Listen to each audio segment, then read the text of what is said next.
intermediaries, or sponsors. Encouraging, educating, and empowering you into action. This is Warriors Talk with your host, Lady ReShell. Hello. Welcome to Warriors Talk with author and founder Lady ReShell, where we move away from awareness towards action.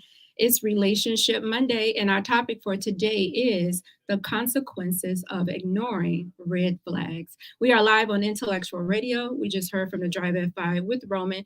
Keep it locked right here on Intellectual Radio and allow us to feed your brain. On the last episode of Warriors Talk, I discussed mental health and its impact on breast cancer. Head over to YouTube, type in Intellectual Radio, stay connected for any episodes you may have missed. The quote of the day: if you ignore the red flags, embrace the heartache to come. Here are your trending topics for today. He's only been on the job for 3 weeks, but Chicagoans are already looking to Mayor Brandon Johnson for ways to solve the city's violence problem. Chicago has suffered a great deal of pain, Johnson said. All of us have experienced that pain for a very long time in Chicago, and is one of his motivations that led him to the office. According to Chicago Police Department weekend crime statistics, at least 46 people were shot over the weekend, with at least 9 victims dying from their wounds. The peak of the violence took place on Sunday morning in Austin, where a mass shooting left a woman dead and 6 others injured in good critical condition.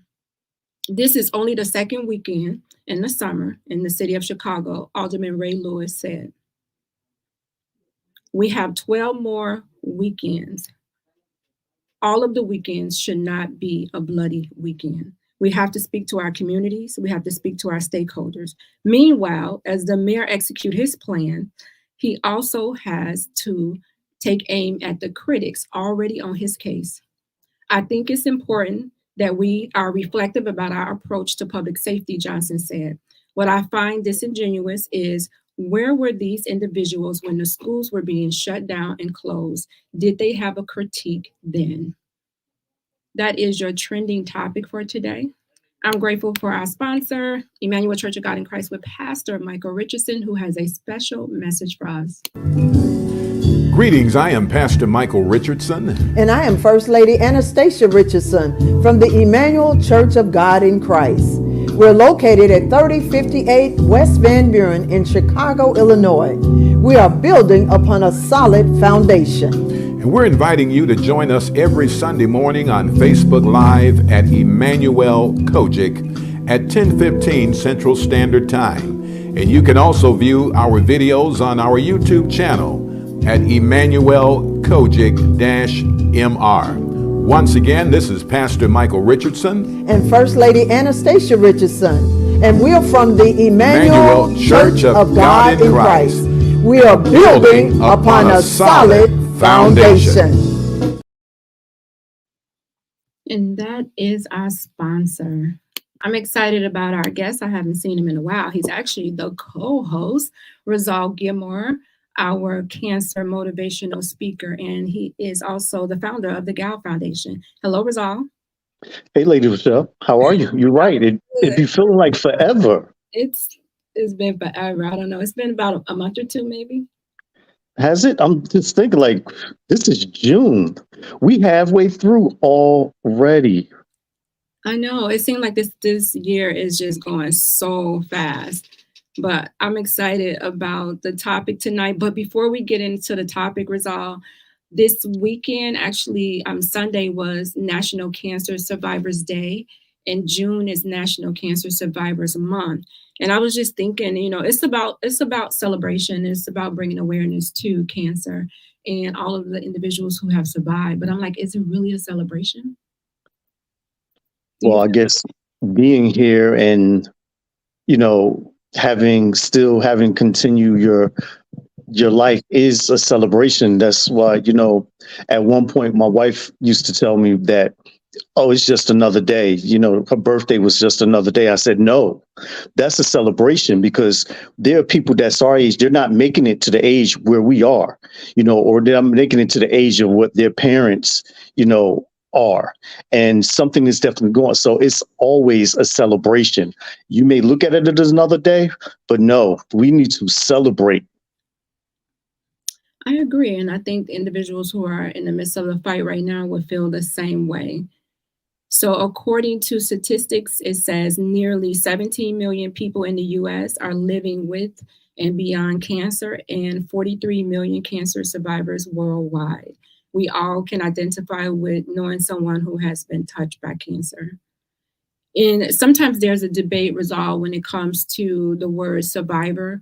Like some individuals, if they're still in treatment or if they're dealing with this as a chronic disease, if it's metastatic, then they may feel like, I'm not a survivor, I'm out here fighting. So some people don't like that word survivor.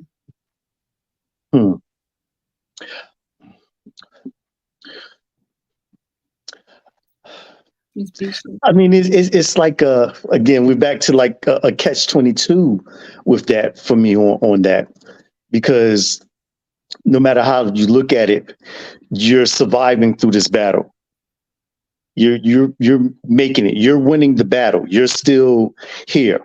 You still have a chance. You're giving another opportunity. And that's what you have to realize. So no matter the situation, you're still here. You're still with us. You are surviving. And as we used to say, surviving and thriving. Yes. Some people with metastatic like to say they thrivers versus surviving. Surviving seems like you're just really at a standstill. You're not really doing anything, but thriving like action. That's what I think some people think. Surviving is like you just there for rope and you just holding on and you just dangling, just waiting for the rope to snap, or you just get tired and you let go. Absolutely. Absolutely. Couldn't have described it better myself. So a survivor is anyone living with a history of cancer from the moment of diagnosis through the remainder of their life. So if you have been diagnosed with cancer, you are a survivor. If you have been in remission for 20 years, or as we would say, healed, you are a survivor. If you are an adult and you had cancer when you were a child, you are a survivor. If you are living with cancer as a chronic disease, you are a survivor. If you are in current treatment, you are a survivor. If you have beaten cancer and been declared cancer-free, you are a survivor. So whether you are in treatment, diagnosed, or have been in remission for 20 years, you are known as a survivor. And then in my book, you're a winner. Absolutely. So congratulations to all the winners out there. Yes, I'm excited. So I hope that if you are a survivor, you celebrated yesterday, or if you know a survivor, you celebrated them, or you just had time to sit back and reflect on your life, your journey, where you are, what you can do to make someone else who may be going through this journey a little lighter, and share your knowledge with them. Let them know that what they're going through is possible to get through. I know we're here about cancer, but we have to do a show later on about the vaccine. This is crazy. And just taking Jamie Foxx, for instance, but it's funny his situation came up the way that it did, because just maybe about 2 days ago, I watched a movie. I think it's called Died Suddenly or something like that. And they got whistleblowers and everything in there about the vaccine and what it's doing to people. But that's a whole nother show. That would be really interesting. Yeah. I don't know why people, I'm not gonna go there. Okay, we'll save that for another show. But today. Yes, today. We are here. How to overcome the consequences of red flags. I'm sure we have all been in situations to where there were red flags, or maybe we were on the other end giving out those red flags. Yeah, I can probably say I've been on both sides of the fence. It's possible. So red flags date back hundreds of years as a warning, impeding danger from fire, floods, or even war. More recently, in relationships, red flags are perceived as a threat from an undesirable partner. So let's talk about how you can overcome some of these consequences of being in a red flag situation. Yes. Number one, so important to set boundaries. I don't understand how like some people have problems. Like you know how some people have this list. These are the things that I will accept. These are things that I won't accept. And then when they get in a relationship and they feel like, oh, this is a want, everything goes out the window. And it's okay to adjust, but everything shouldn't go out the window. So you're saying they should stick to their guns, but when they get into the relationship, everything is out the window. No, I said what I'm saying is they should not throw everything out the window. It's okay. Maybe you have to adjust the list a little bit, but you should not walk in with no boundaries set. So it's important to set boundaries in order to avoid having these red flags. Now, is this the beginning of the relationship, or is this just straight all the way through? This could be the beginning. It could be all the way through. But mainly you want to catch the red flags at the beginning so that you won't be having these issues 10 years from now. Later on down the line. Absolutely. Because that's a relationship that you can avoid. Be like, no, this is not something, especially if some of your core issues, this person does not meet the core issues, or you have a difference of opinion with the core issues. And they just like, no, that's something I won't do. That's something I won't, be on board with. Then you have to really think about, do you want to move forward with that? Right, because it makes a difference of what you're setting your boundaries around. What are you basing them off? People have this,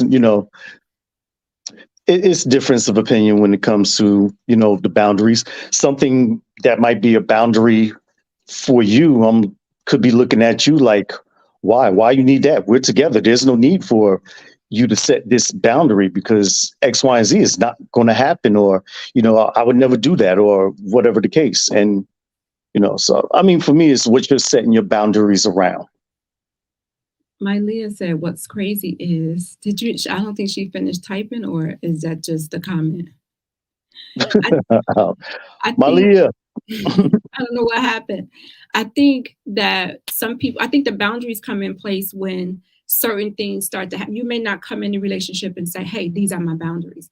But when things start to happen and you're like, wait, that didn't make me feel good, something's wrong. So then you start to say, you know what, that's something that I won't accept. And then you let that person know.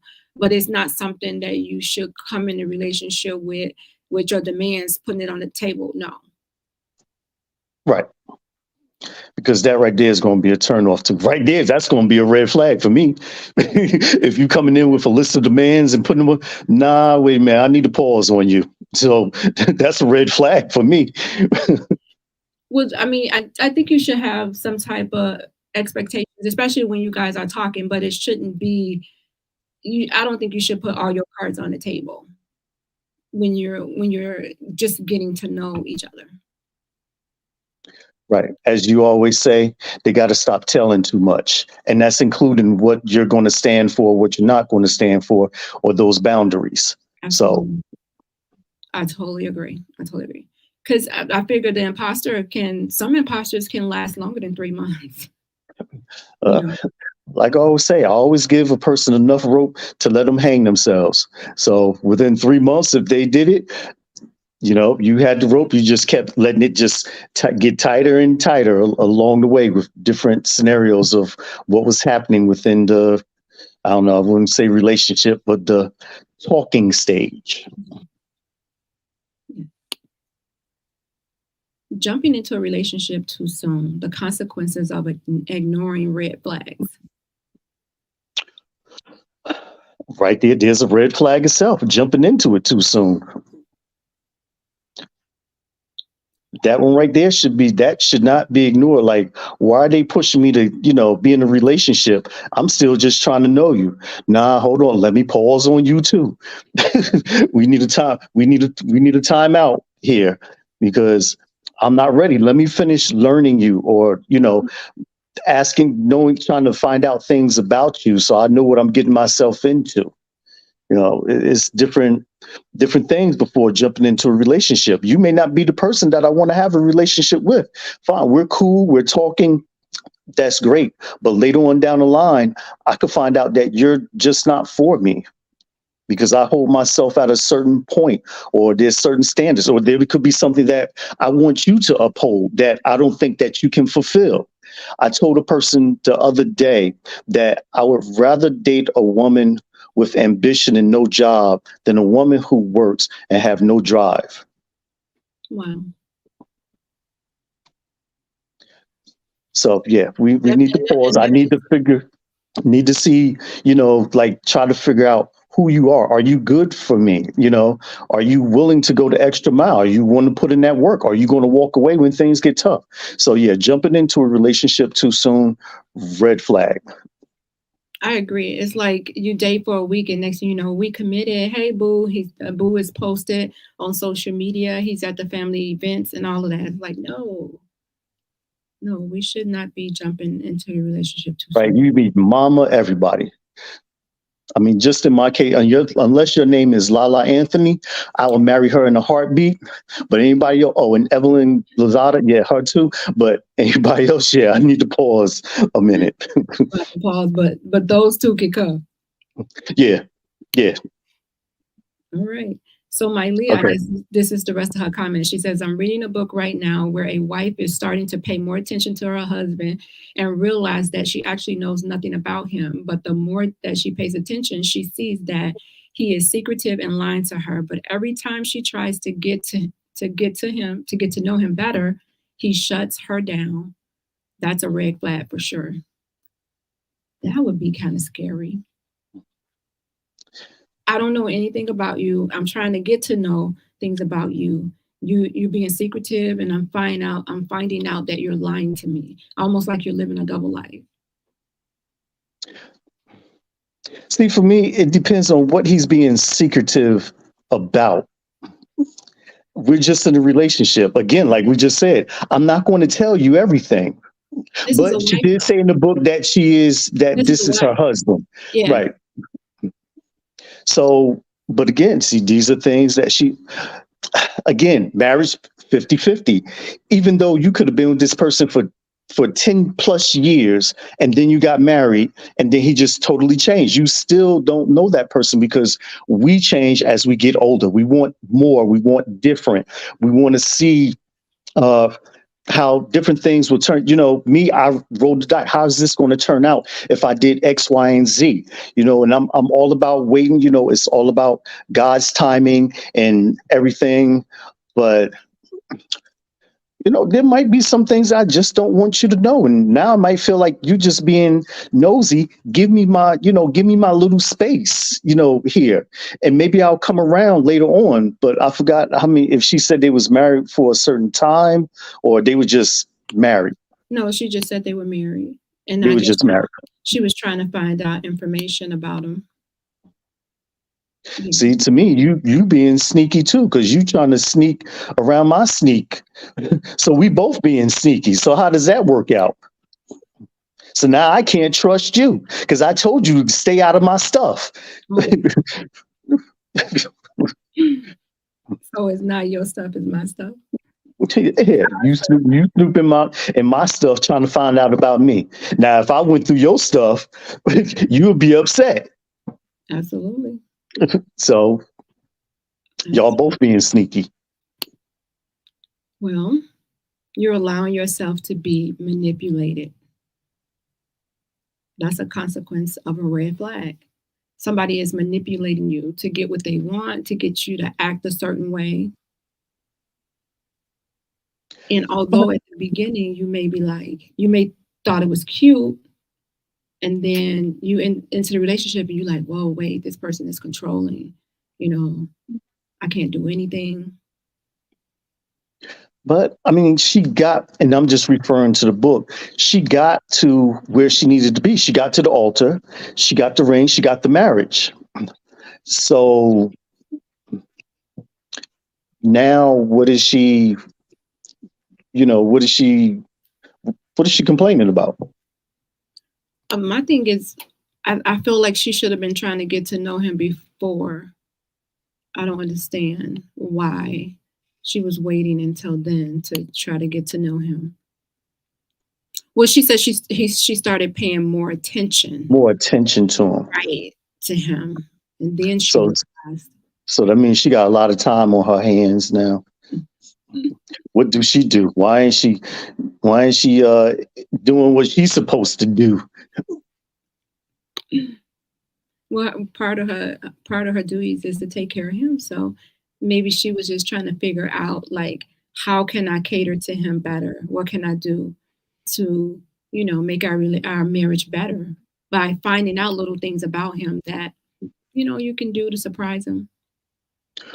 Possibly. Or she could have like, oh, there's some patterns that's been changing. What is he doing? What is he into?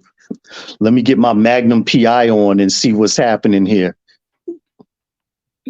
Let's see. She responded. She said they were married like 17 years or more. He was lying about his past, his family, and his criminal history. So I think that he is technically manipulating, there you go, her because he's using her to cover up his past with a new identity. Oh, what book are you reading? He made up as a husband. Wow. This sounds like a mystery. I'm about to say, this sounds like a movie. And 17 years, and all of a sudden she's trying to get to know. Yeah, now she's trying to know him. She should have had that figured out within the first 2. And then he had a criminal history. I mean, why lie though? And I feel like you should do your own background check. Like if you feel like within your gut, like I need to do a background check on somebody, do the background check. And decide, like, if you find out that they have something, are you going to walk away? If you're not going to walk away, then don't do the background check. If you're going to stay regardless, don't even waste your time doing a background check. But if you feel like that it's going to make or break the relationship, if you find out if they have a criminal history, then do a background check. And you don't have to hide it. You could let them know, hey, I feel like I want to do a background check in order for us to move forward. I'm feeling it in my gut or whatever. They may walk away from you. But if they have nothing to hide, they may be like, okay. So is it possible to date a person who's in jail for murder, who's now reformed and turned over a new leaf? Because it might not have been his fault, that this person died. We know how the justice system is. Would you still date that person because he's a wonderful guy? Or would you let that past of what happened then and not what's happening now deter you from what could be your happily forever?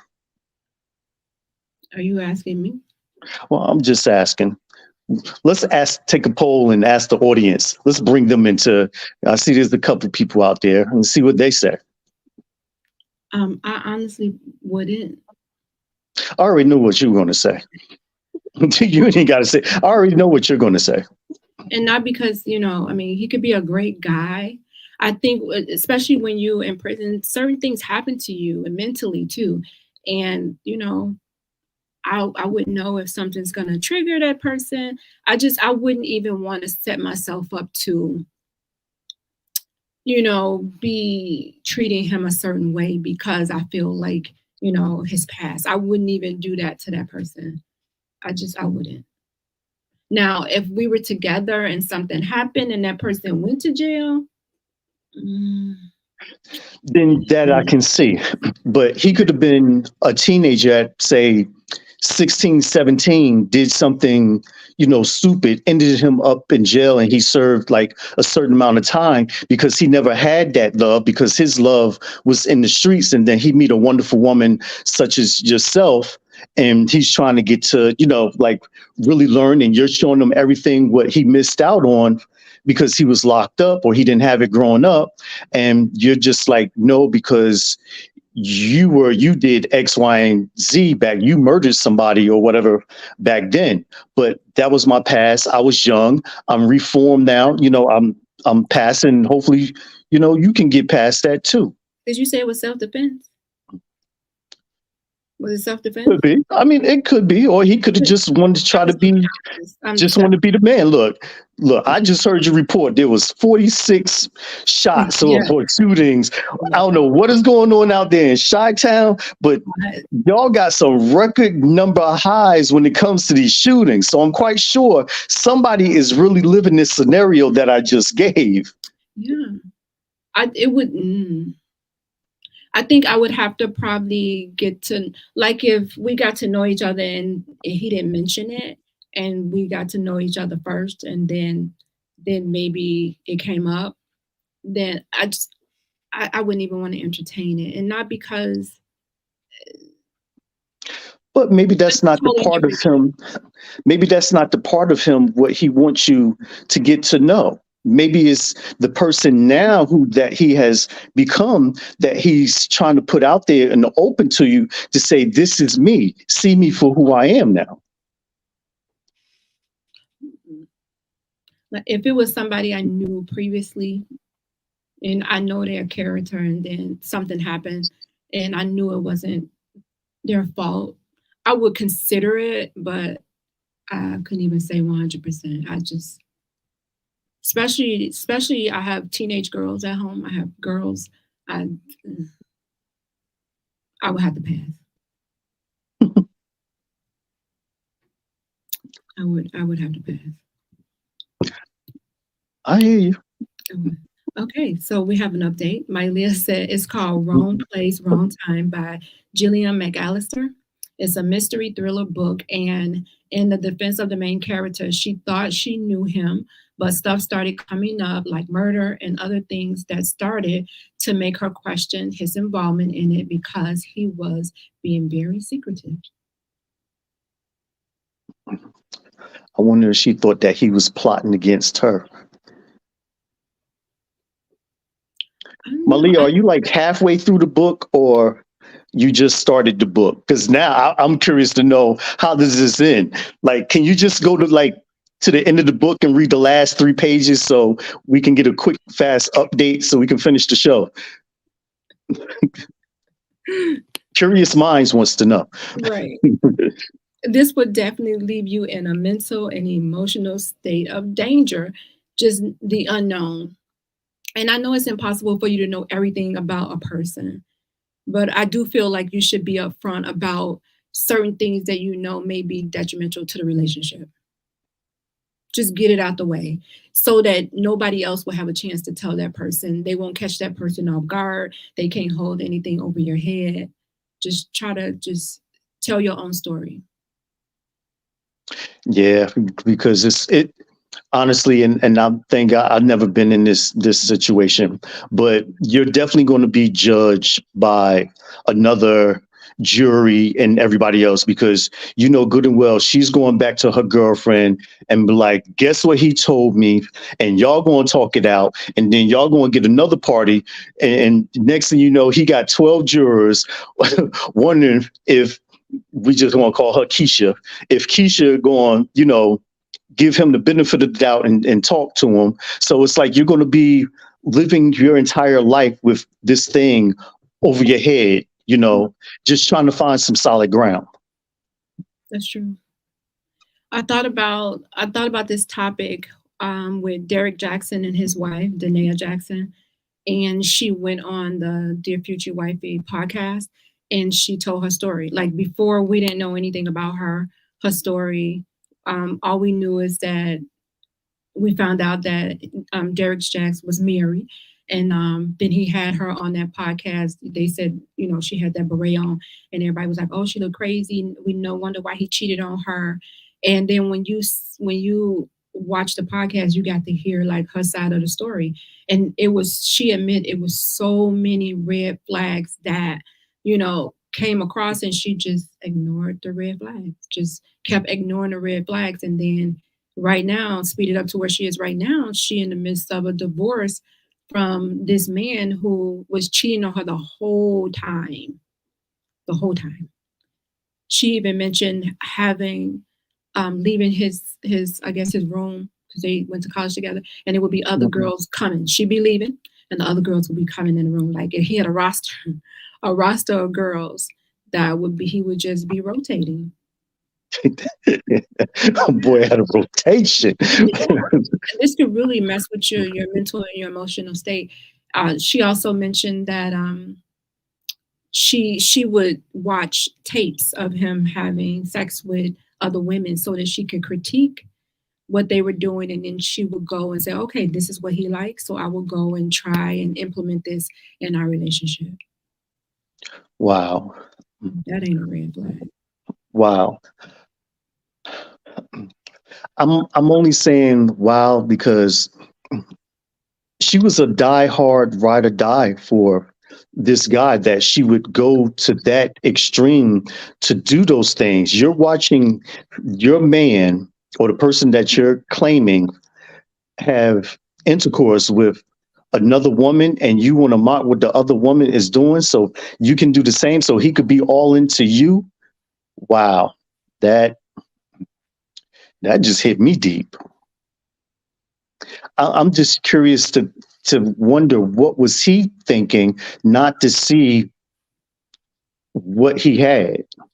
Because she sounded like she was a good woman, maybe a little, well, maybe the confidence, something might not have been there, but she kept saying that her self-esteem was destroyed. But she did say that sometimes, okay, she said that they got together at the age of 19, and she had got raped like at 19, 3 weeks prior to her meeting him, and they ended up getting into a relationship a month after that. So 3 weeks she met him after she got raped, and she said she never dealt with that rape. She just kind of pushed it out of her mind, didn't deal with any of the emotions or anything that happened with that rape.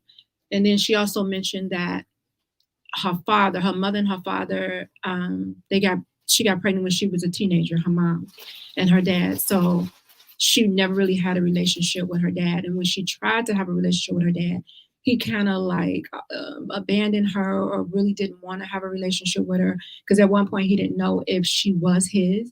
So he just kind of he didn't want to really form an attachment with her. So she felt abandoned, she felt rejected, and all of that she carried over into, because she didn't deal with it, into the relationship with him, with Derrick Jackson, which is not an excuse for him to do anything that he's done. Right. But now just wonder, I guess she never told him from the beginning what happened to her.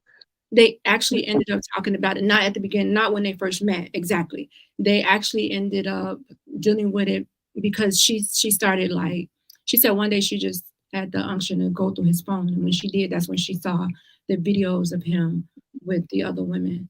And so she didn't have the conversation with him to begin with. But I think she said it was years after it happened, because she didn't really deal with it until she didn't get therapy for it until she was 30, to really unpack what happened then. So she did mention that she did have some toxic behavior in a relationship because she did not deal with those things, and because of the abandonment from her dad.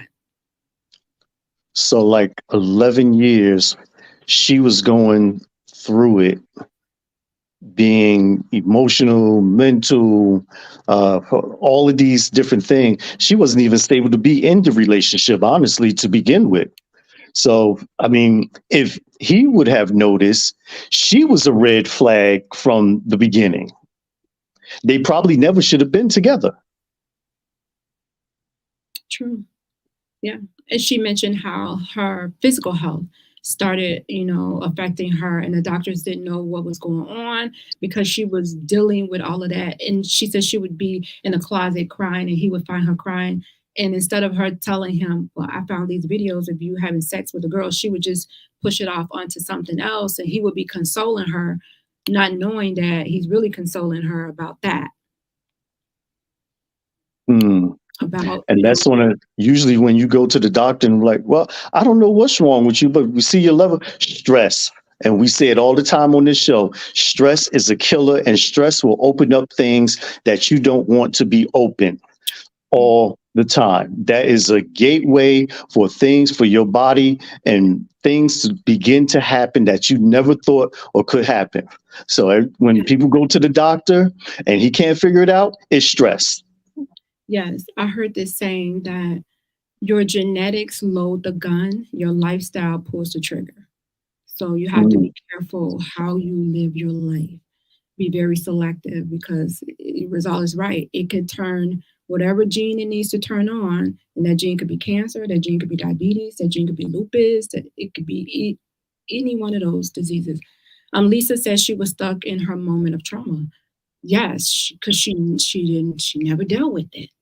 Never dealt with the trauma. It was just, it felt like it was just trauma on trauma on trauma. Like she dealt with the rape. No, she dealt with her father abandoning her. She dealt with the rape. And then now he comes into her life, and then she's finding out that he's cheating with all of these people. And then they're on and off again with the relationship. Then she gets pregnant. And then she mentioned maybe a couple of weeks before they got married, she found out that he was cheating. And she said they still ended up getting married. I'm just I was like, about to say, and she still went through with it. So both of them is just sitting there, just waving red flags her like thing, this, and it's like you fire, you fire. It's almost like who sunk my battleship. yes. And her thing was she felt like, oh, he's choosing me. Like he's choosing me and he's marrying me. So I won. Right. And the other women lost. But no, that wasn't the case. The other women were the winners because they wasn't going through everything that she was at home. Wow.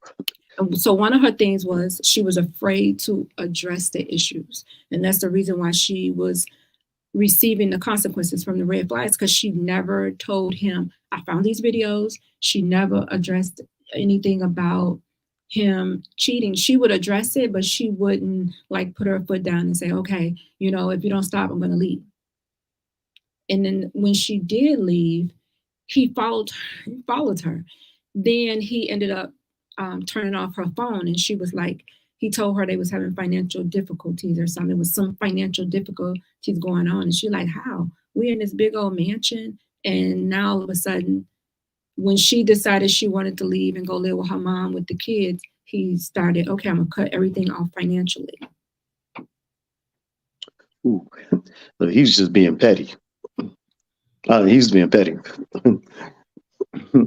Yeah. So you never be afraid to address the issues, especially if it's something that bothers you. And I'm not saying something like really petty, like, oh, I don't like the way you chew. Why you chew so loud? Like it has to be something really serious that disrupts the relationship, that you can't really be with that person and function because these things are going on.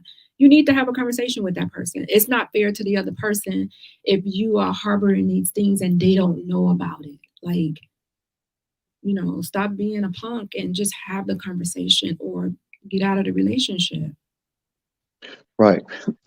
I'm just trying to now understand how she would look at the videos of him and other women and then play in her mind about her with the man or men that raped her. That has to be like confusion. Like, and I'm going to say most women, I'm going to say like most of them would want at that time wouldn't want a man to touch them because they feel violated. So I don't even know how she went on to even carry that. Like she was faking it. She had her moments. She had her moments of, well, no, she said that how she wanted to inquire about him cheating. She knew something was going on because his touch was different. She mentioned that when a person gets raped, the touch is real sensitive, real heightened, and she could tell that his touch was different. And that's how she knew that he was with somebody else. I mean, this sounds like the book that Mali is reading. For real, we got two thrillers going on here. Oh, let me see. Hey, Red. Kalak said, I came into the middle of the conversation, but her not telling him, I don't think it would have changed things. Don't sound like he was concerned. He wasn't concerned, because if he was, if you are with someone, when the other person is going through something. That's so true. But he was busy though, Kalak. He was busy with the other women, that he wasn't really emotionally invested in anybody. Otherwise he was spreading himself so thin, he wasn't clued in on nobody. But she did say that, well, he would find her in the closet crying, but that's different. You're not really knowing something going on, you're just finding them crying. But you really have to be in tune with somebody to know what they're going through. But he didn't have a chance to do that because he was too busy spreading himself. Oh, yeah, he was going through something, all right. He was going through a lot of something. But you do know the change in behavior of your partner, especially if you've been together. You know when something is wrong. You know the mood, the atmosphere. It doesn't feel right. It feel like there's something, like in the air, and you're trying to clear it up or clear it out to see, what's going on with them, because this isn't like that person. Whether it's physical, emotional, spirit, whatever, it's not like that person. Come on, Malia, speed read. We need you to speed read. Malia said, I know, right? Malia says she's almost done with the book and she don't want to spoil it for us, but she will say that the husband is showcasing signs of red flags, like what we all are talking about. But there is a valid reason given towards the end of the book for his actions and involvement in the murder and other crimes. See? Make me have to go read this book. See? I'm gonna call Malia myself, like, go ahead, spill the beans. Let me know, so when the show come back around, I'll know what happened. See, there's a reason for his actions and what happened. Something happened. Yeah, something. I want to know. Malia, when you get to please, you're gonna have to update us. Sometimes she said that Derek Jackson's wife said she was seeking validation from him because she wanted him to choose her. So that's one of the consequences of the red flags, is that you're seeking validation from that person. And she would do it in a way that she always wanted him to choose her. Yeah, listening to this, I can see that. I definitely can see that. It's like, but it got to be a point where you just say, nah, this ain't going to work, But kudos to her for trying to make it work and go through all of her pain and what she went through. Like, she tried to hold it together and bottled it up, but eventually it's like, think of it like a soda. That soda, when you shake it up and all them bubbles start to form and it starts rising to the top, all them little bubbles in there is all the problems and issues and stress and everything that's in there. And once you open that top, it just explodes everywhere. And that's what happened in her situation. She finally got to the point where she exploded and she had enough. Enough is enough. I totally agree. Really quickly, how do you overcome the consequences of a red flag? You set boundaries. You get therapy. You get people to hold you accountable when you're acting crazy in a relationship. And you have to get certain people, because you don't want to be around people always telling you to leave your relationship. Be honest with yourself. And again, address the situation and know when to leave, when it's time to go. I got an easier solution. Just don't date. That'll solve all your problems. Just don't date. And it's funny because I hear from where we came from in this new generation, they don't care. They stick and move. Like, whether it's man, woman, man and man, woman, woman, they just stick and move. They are running ratchet. Lisa said you have to choose yourself at some point and sometime. That's true. Yeah, you got to choose yourself first. You do. Rizal, we need some of your words of wisdom. Oh, don't tell me we at the end already. You only do that at the end. Yes, we are. The consequences of ignoring red flags. Shoot, I didn't even think of nothing yet. We can't be at the end just yet. It's 5 more minutes. 5 more minutes. Nah. Wow. Well, I have to say, well, red flags, that red flags is there for a reason. It's for you to wonder and figure out what they mean, but don't let it be too late to the point where you're ready to wave the white flag and just give up. Love it. Red flags are moments of hesitation that could lead to your destination. All right, you guys, that is a wrap. Hey, Rick McCain. I hope you guys have enjoyed the show. My closing sponsor is Gloria Dotson with Mary Kay. She's catering to all of your beauty needs from head to toe. You can go over to marykay.com/GDOTSON. Coming up next at 7 p.m. is The People Show with Mark Wallace and Charles Thomas. Join me next Monday at 6 p.m. right here on Intellectual Radio. As always, thank you for tuning in to Warriors Talk with author and founder Lady ReShell. Co-hosting with me today is none other than Rizal, aka The Biz. Warriors Talk is changing lives one warrior at a time. Thank you for listening to this week's edition of Warriors Talk with Lady ReShell. To find out more about Warriors Talk, follow at Warriors Talk, the number 1, on all social media outlets, and Warriors Talk with Lady ReShell on YouTube. Please join us next week and every Monday evening at 6 p.m. Central Standard Time on intellectualradio.com for Warriors Talk with Lady ReShell, where we encourage, educate, and empower you into action.